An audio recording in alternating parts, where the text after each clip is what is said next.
Bersama saya Sisvia Arneta Putri, mahasiswa Prodi Ilmu Hukum Universitas Internasional Batam. Di sini saya akan mengerjakan tugas UTS Pengantar Ilmu Hukum dengan dosen pengampu, yaitu dengan Bapak Dr. Yudi Priyo Amboro, SH MHum. Saya akan memberikan seringkas penjelasan mengenai hukum pidana, mulai dari aspek pengertian hukum, asas-asas hukum, norma hukum, hak dan kewajiban hukum, serta pembentukan dan penegakan hukum pidana. Baik, kita yang pertama, yaitu pengertian hukum. Di sini ada pengertian hukum menurut dua ahli. Ahli yang pertama ialah Aristoteles, adalah seorang filsuf terkenal asal Yunani. Ia mendefinisikan hukum menjadi dua, yaitu tertentu dan hukum universal. Dilansir dari Law Explorer, hukum tertentu adalah aturan yang menetapkan atau melarang berbagai jenis tindakan, sedangkan hukum universal adalah hukum alam yang memiliki keteraturan dan pengarahan internalnya sendiri. Menurut ahli yang kedua ialah Ernest Utrecht, adalah seorang pakar hukum asal Indonesia. Mengutip dari buku Dasar-Dasar Ilmu Hukum tahun 2000, karya Profesor Chainur Arasjid menyatakan bahwa hukum menurut Ernest Utrecht adalah himpunan petunjuk hidup atau perintah dan larangan yang mengatur tata tertib dalam suatu masyarakat yang seharusnya ditaati oleh anggota masyarakat, dan jika dilanggar dapat menimbulkan tindakan dari pihak pemerintah dan masyarakat itu. Kita lanjut yang kedua, pengertian hukum pidana. Pidana artinya hukuman, sanksi, rasa sakit atau penderitaan.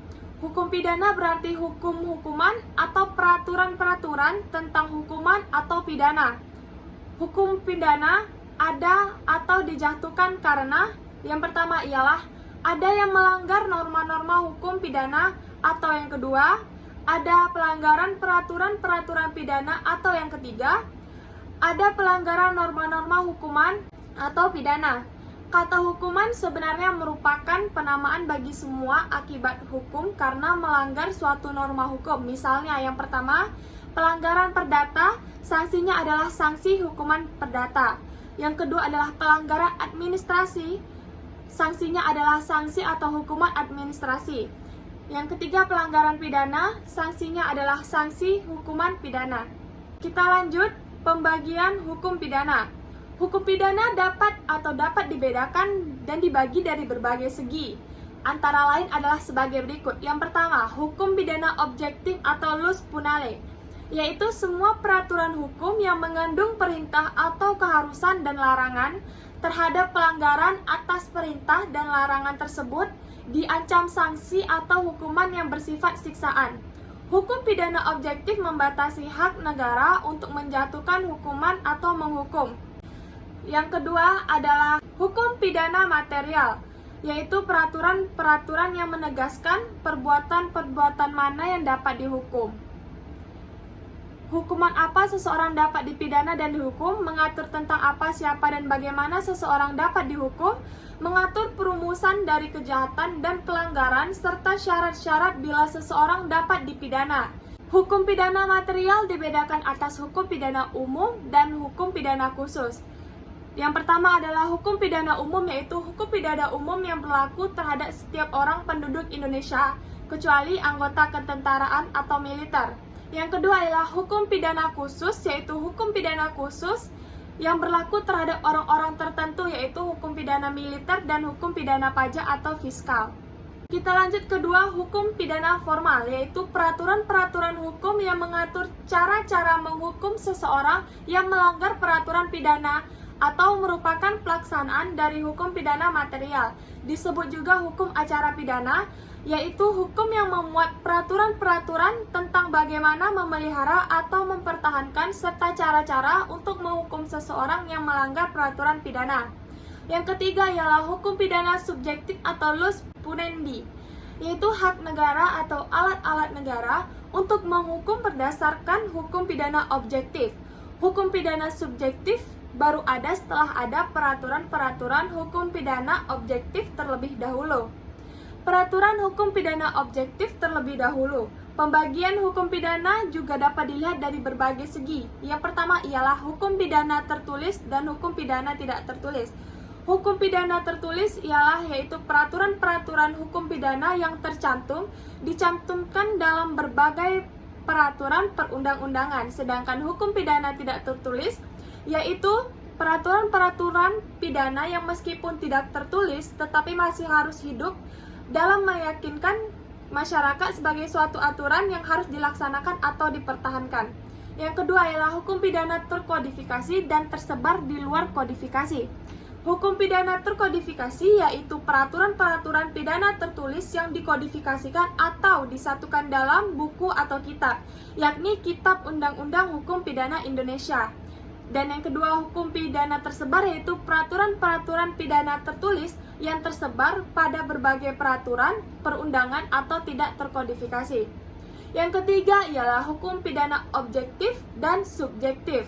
Sudah dijelaskan pada bagian sebelumnya. Yang keempat ialah hukum pidana material dan formal, sudah dijelaskan juga pada bagian sebelumnya. Yang kelima, hukum pidana umum dan khusus, sudah dijelaskan juga pada slide sebelumnya. Yang keenam ialah hukum pidana berlaku umum dan lokal atau setempat.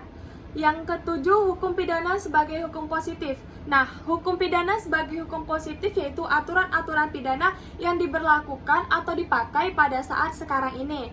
Yang kedelapan ialah hukum pidana sebagai bagian dari hukum publik. Hukum pidana sebagai bagian dari hukum publik yaitu aturan-aturan pidana yang mengatur kepentingan hukum perorangan dan sebagian besarnya terbanyak mengatur kepentingan hukum publik atau negara. Slide berikutnya adalah asas-asas hukum pidana. 1. Asas legalitas. Asas ini bermakna bahwa ketentuan pidana harus sudah ada terlebih dahulu dalam peraturan tertulis daripada perbuatan atau tindakan tertentu. Asas legalitas yang sudah diatur dalam pasal 1 ayat 1 KUHP menyinggung bahwa syarat utama untuk menindak suatu perbuatan yang tercela adalah adanya ketentuan dalam undang-undang pidana yang merumuskan perbuatan tercela tersebut yang disertai sanksi. Berbagai aspek dari asas legalitas antara lain adalah 1. Bahwa ketentuan tersebut haruslah dirumuskan secermat mungkin sesuai asas leg certa, yaitu bahwa undang-undang itu harus dapat dipercaya, adil, dan berlaku untuk semua orang. Yang kedua ialah tidak dapat dipidana kecuali berdasarkan ketentuan pidana menurut undang-undang. Yang ketiga ialah tidak ada penerapan undang-undang pidana secara analogis. Yang keempat ialah tidak dapat dipidana suatu perbuatan hanya karena berdasarkan kebiasaan. Yang kelima ialah tidak ada ketentuan yang berlaku surut. Yang keenam, tidak ada pidana kecuali yang ditentukan oleh undang-undang. Kita lanjut ke slide berikutnya. Yang kedua adalah asas tidak berlaku surut. Asas ini merupakan makna atau amanat dari ketentuan yang berbunyi terlebih dahulu. Ada pendapat yang mengatakan bahwa setiap orang terikat pada suatu undang-undang sejak undang tersebut dinyatakan berlaku. Yang ketiga ialah asas larangan. Menggunakan analogi asas ini merupakan makna amanat dari ketentuan yang berbunyi peraturan tertulis. Analogi biasanya terjadi dalam hal ada sesuatu hal perkara yang pada saat pembuatan suatu peraturan hukum belum terpikirkan atau belum dikenal oleh pembuat undang-undang pada waktu itu. Yang keempat adalah asas personalitas. Asas ini berarti berlakunya hukum atau peraturan pidana dikaitkan dengan orang atau pelakunya tanpa mempersoalkan di manakah orang tersebut berada. Yang kelima ialah asas universalitas. Adanya hubungan hukum antara WNI dengan warga negara lain, antara Indonesia dengan warga negara lain, antara WNI dengan negara lain, dan antara Indonesia dengan negara lain, yang perjanjiannya dibuat berdasarkan perjanjian internasional seperti pemberantasan kejahatan mengenai mata uang asing. Di sini saya akan memberikan satu contoh mengenai asas universalitas, yaitu ada seorang warga negara Singapura melakukan pemalsuan mata uang Jepang di Filipina dan tertangkap di Indonesia. Baik, selanjutnya adalah norma hukum pidana. Norma senantiasa berisi keharusan-keharusan berupa perintah dan larangan di samping berisi kebolehan-kebolehan. Norma dalam bidang hukum pidana banyak yang berpandangan bahwa hubungan fungsional antara norma dan sanksi tidak linear, sebagaimana bidang hukum yang telah disebutkan di muka. Beberapa pakar melihat hukum pidana tidak menciptakan norma baru, akan tetapi melengkapi norma lain tersebut dengan sanksi, sehingga hukum pidana identik dengan hukum sanksi istimewa. Hal ini disebabkan karena bidang hukum perdata maupun administrasi juga memiliki sanksi pencurian, pemerkosaan merupakan delik yang merupakan kejahatan. Artinya bahwa kepentingan hukum tersebut telah dilindungi oleh norma lain. Pencurian, pembunuhan, pemerkosaan merupakan perbuatan yang antisosial. Dalam pengertian selain dilarang oleh agama juga yang mentoleransi perbuatan di atas. Pembunuhan selain bertentangan dengan norma agama juga bertentangan dengan nilai-nilai kemanusiaan. Selanjutnya, ada sanksi pidana secara tegas telah ditentukan dalam pasal 10 KUHP yang berupa yang pertama ialah pidana pokok yang terdiri atas pertama pidana mati, kedua pidana penjara, ketiga pidana kurungan, dan yang terakhir pidana denda. Yang kedua ialah pidana tambahan yakni 1. Pencabutan hak-hak tertentu, kedua perampasan barang-barang tertentu, dan yang terakhir pengumuman keputusan hakim. Pidana pokok merupakan ketetapan, sedangkan hukuman tambahan merupakan pelengkap dari hukuman pokok, artinya bahwa hukuman pokok dapat dijatuhi dengan atau tanpa hukuman tambahan. Sedangkan hukuman tambahan harus mengikuti hukuman pokok. Dengan perkataan, hukuman pokok tidak selalu diikuti dengan hukuman tambahan. Hakim berwenang untuk menentukan jenis hukuman yang akan dijatuhkan. Hukuman pokok yang tidak diikuti dengan hukuman tambahan merupakan kelaziman. Akan tetapi, jika ada hukuman tambahan yang tidak disertai dengan hukuman pokok, dengan sendirinya, hukuman tersebut menjadi batal demi hukum dan dapat dijadikan dasar untuk mengajukan peninjauan kembali. Baik, saya ada contoh kasus pidana, yaitu kasus pembunuhan. Kasus ini terjadi pada 26 Agustus 2015, yaitu hukum kasus pembunuhan Jopi. Dalam KUHP menjelaskan dan mengatur tentang penganiayaan beserta akibat hukum apabila melakukan pelanggaran tersebut. Pasal yang menjelaskan tentang masalah penganiayaan ini sebagian besar adalah pasal 351 sampai dengan pasal 355. Dan masih banyak pula pasal-pasal lain yang berhubungan dengan pasal tersebut yang menjelaskan tentang penganiayaan. Tindakan untuk menghilangkan nyawa orang yang sering disamakan dengan menghilangkan jiwa, dengan pembunuhan yang mengandung makna mematikan, yang berarti cara melanggar hukum yang biasanya selalu dilatar belakangi oleh bermacam motif, misalnya politik, kecemburuan, dendam, sakit hati, membela diri, dan lain sebagainya. Pada pembunuhan dilakukan oleh Praka Joko sebagai pelaku tunggal pada perbuatannya menghilangkan nyawa Jopi P dengan menggunakan sangkut atau senjata tajam milik militer. Baik, untuk kasus tersebut akan saya bahas lebih lanjut di bagian penegakan hukum pidana pembunuhan. Selanjutnya kita ke hak dan kewajiban hukum pidana.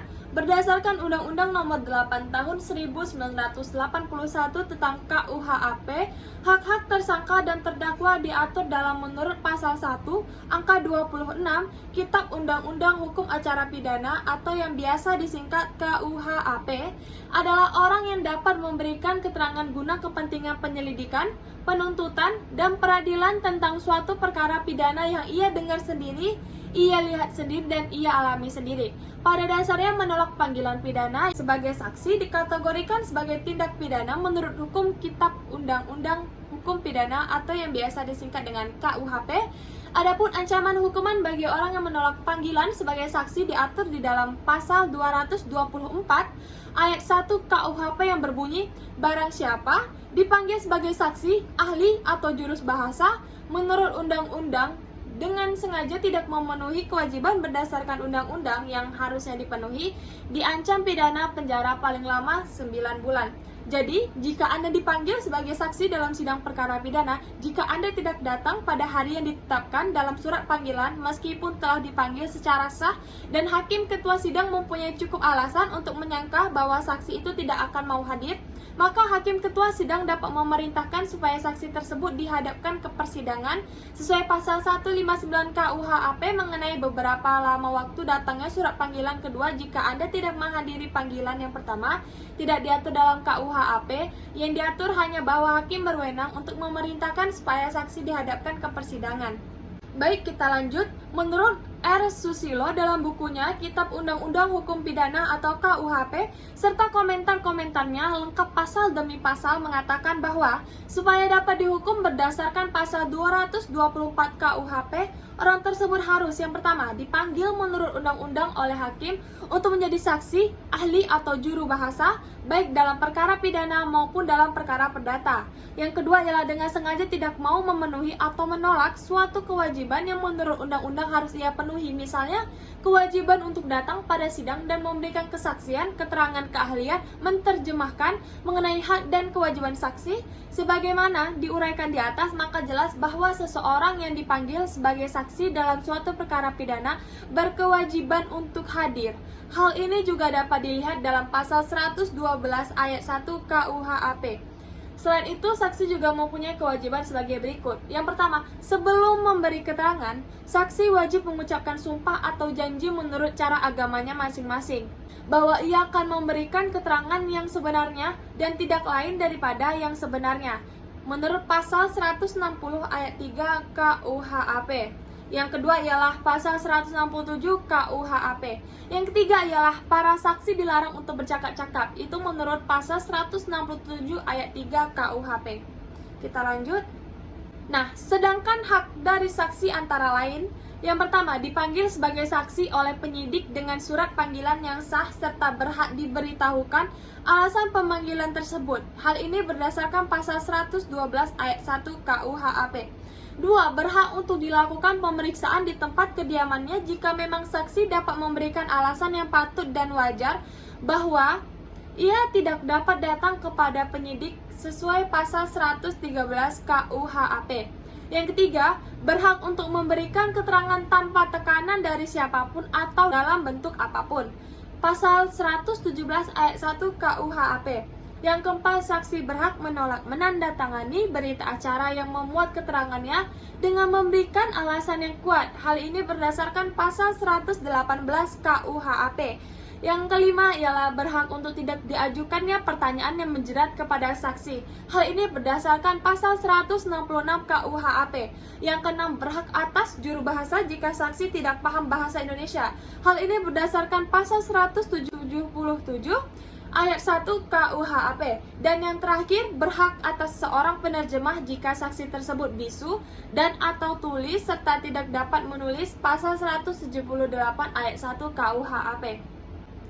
Baik, selanjutnya adalah pembentukan hukum pidana. Jadi ini pembentukan menurut sejarah hukum pidana. 1. Hukum pidana ketika bersifat hukum private. Dalam sejarah perkembangan hukum pidana, suatu tindakan atau perbuatan hanya dipandang sebagai suatu tindakan merusak atau merugikan kepentingan orang lain yang kemudian disusul dengan pembalasan-pembalasan tidak hanya merupakan kewajiban dari seseorang yang dirugikan atau yang terkena tindakan, melainkan juga menjadi kewajiban dari seluruh keluarga atau family, bahkan menjadi kewajiban sekelompok masyarakat. Bahkan ada yang lebih ekstrim, menganggap bahwa dalam hal pembalasan tersebut diwajibkan sampai 7 turunan. Tindakan-tindakan ini, tindakan pembalasan yang merupakan pembunuhan pada zaman dahulu, menjadi tindakan yang tidak ada habis-habisnya, serta semakin mempertebal kebencian secara turun-menurun. Tindakan pembalasan disebut juga sebagai asas talio atau ius talio, hukum balas-membalas. Tindakan serangan yang dilakukan saling membalas-membalas akan menimbulkan rasa dendam. Gejala seperti ini masih juga ditemui pada zaman sekarang. Yang kedua, perkembangan ke arah sifat hukum publik pada masyarakat yang lebih maju.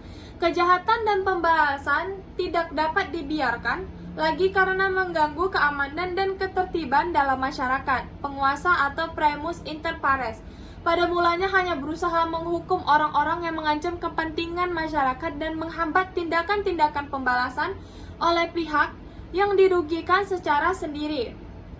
Demi keamanan timbullah kemudian stelsel komposisi, yaitu komposis stelsel atau afkop stelsel, suatu kewajiban bagi orang yang berbuat merugikan atau yang disebut penjahat atau pelaku tindak pidana untuk dirugikan. Di samping itu diwajibkan pula membayar denda kepada masyarakat yang dirugikan dalam hal terjadi pembunuhan untuk mengembalikan keseimbangan dalam masyarakat tersebut. Dengan demikian suatu penghukuman sudah mulai berkembang ke arah sifat hukum publik yang penghukumannya berdasarkan kepentingan masyarakat dan menjadi kewajiban penguasa.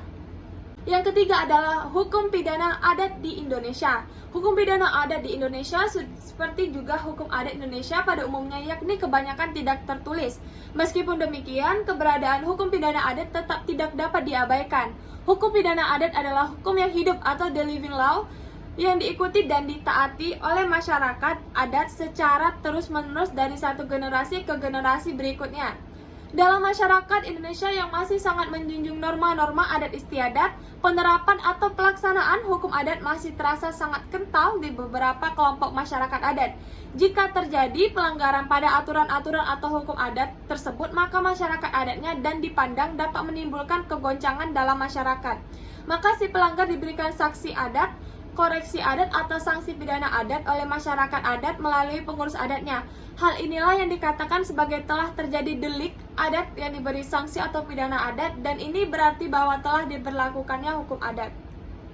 Nah, yang terakhir, penegakan hukum pidana. Penegakan hukum pidana merupakan suatu keharusan yang dijalankan negara dan melindungi warganya, karena penegakan hukum adalah menegakkan nilai-nilai kebenaran dan usaha penegakan hukum pidana. Penegakan hukum pidana diwujudkan melalui suatu kebijakan hukum, mulai dari pembuat undang-undang, aparat penegak hukum, sampai warga negara. Penegakan hukum sebagai alat untuk penanggulangan kejahatan merupakan bagian dari kebijakan kriminal. Upaya penanggulangan kejahatan dalam hukum pidana tersebut dilakukan dalam rangka untuk mencapai tujuan akhir dari kebijakan kriminal itu sendiri, yaitu memberikan perlindungan masyarakat agar terciptanya ketertiban dan kesejahteraan. Tindak pidana pembunuhan adalah suatu perbuatan yang dengan sengaja maupun tidak menghilangkan nyawa orang lain. Nah, di sini saya akan membahas mengenai kasus tadi, kasus pembunuhan, dan saya akan bahas lagi ke dalam penegakan hukum pidananya. Bagaimana penegakan hukum pidana untuk kasus pembunuhan? Perbedaan cara melakukan perbuatan tindak pidana pembunuhan ini terletak pada akibat hukumnya. Ketika perbuatan tindak pidana pembunuhan ini dilakukan dengan sengaja atau direncanakan terlebih dahulu, maka akibat hukum yaitu sanksi pidananya akan lebih berat dibandingkan dengan tindak pidana pembunuhan yang dilakukan tanpa ada unsur-unsur pemberat yaitu direncanakan terlebih dahulu. Pembunuhan berencana sesuai pasal 340 KUHP adalah suatu pembunuhan yang dianggap sebagai perbuatan yang tidak berperi kemanusiaan karena perbuatan itu sangat bertentangan dengan ketentuan hukum pidana dan melanggar hak asasi manusia, yaitu hak untuk hidup. Bahkan dari sudut pandang agama, pembunuhan merupakan suatu perbuatan yang dilarang atau tidak boleh dilakukan. Jadi pembunuhan itu melanggar norma-norma kemanusiaan dan hak asasi manusia. Baik, saya kembali ke kasus pembunuhan Joko P tadi, dan di sini saya akan membahas bagaimana penegakannya menurut hukum pidana pembunuhan. Tindak pidana penganiayaan dan pembunuhan oleh Praka Joko yang mengenai tubuh dan nyawa Jopi Pranganain merupakan tindak pidana ini sangat erat hubungannya antara satu dengan yang lain karena pembunuhan hampir selalu didahului dengan penganiayaan dan penganiayaan hampir selalu tuntutan subsidiar setelah tuntutan pembunuhan dan berhubungan dengan keadaan pembuktian.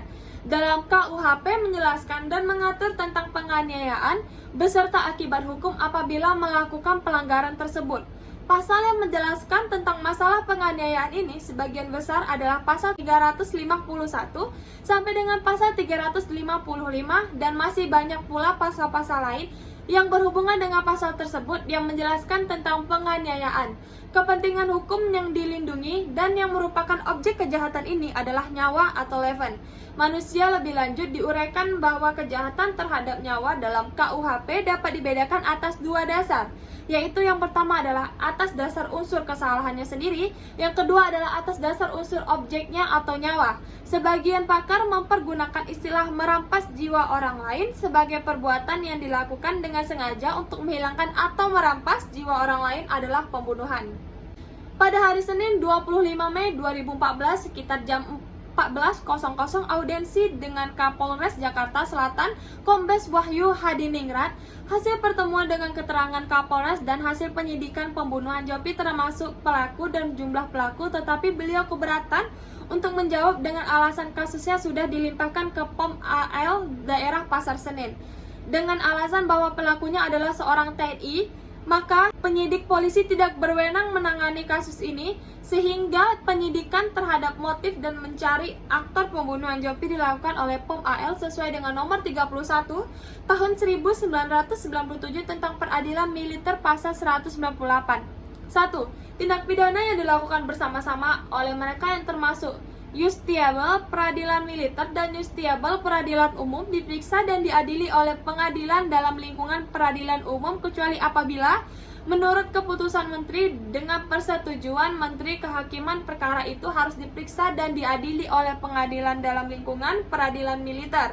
Yang kedua ialah penyelidikan perkara pidana sebagaimana dimaksud pada ayat 1 dilaksanakan oleh suatu tim tetap yang terdiri dari polisi militer, auditor, dan penyidik dalam lingkungan peradilan umum sesuai dengan wewenang mereka masing-masing menurut hukum yang berlaku untuk penyelidikan perkara pidana. Dan yang terakhir, tim sebagaimana dimaksud dalam ayat 2 dibentuk dengan surat keputusan bersama Menteri dan Menteri Kehakiman.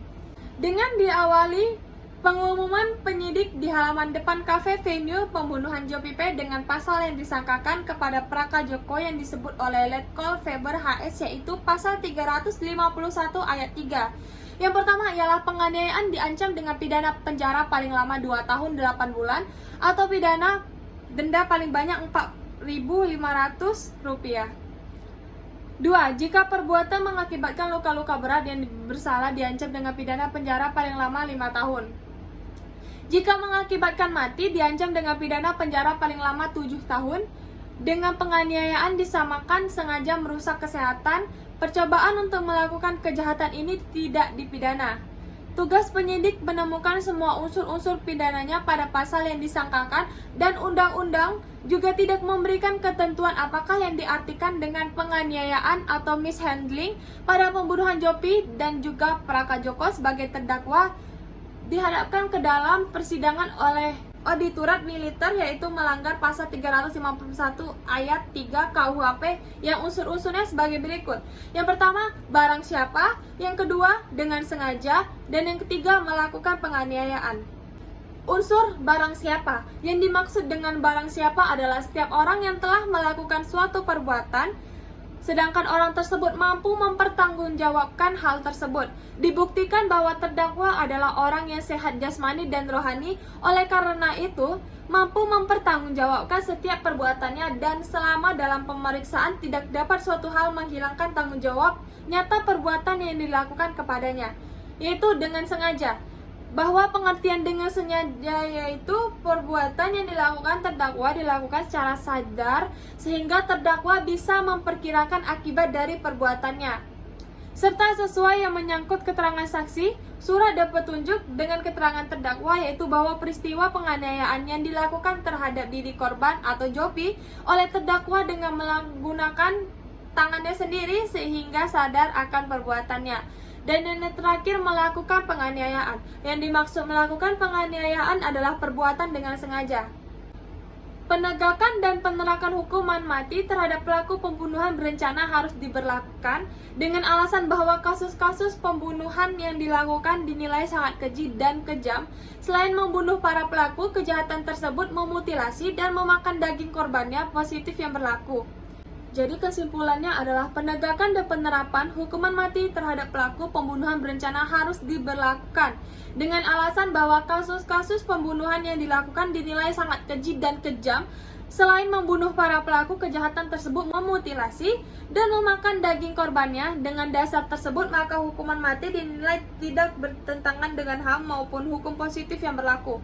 Karena aturan perundang-undangan tentang HAM secara tegas telah menerangkan tentang adanya pembatasan terhadap hak-hak tertentu dari seorang pelaku tindak pidana yang mana hal tersebut tercantum dalam Undang-Undang Nomor 39 Tahun 1999 tentang Hak Asasi Manusia, dan di dalam pasal 340 KUHP tidak menjelaskan secara detail tentang kuantitas atau jumlah korban yang timbul akibat pembunuhan tersebut. Jadi, di pidananya, para pelaku tindak pidana kejahatan pembunuhan berencana merupakan salah satu bentuk wujud nyata dari penegakan hukum di masyarakat yang sesuai dengan tujuan hukum, yaitu hidup tentram, aman, damai, tanpa adanya bayang-bayang kekhawatiran akan kejahatan serupa dapat terulang kembali.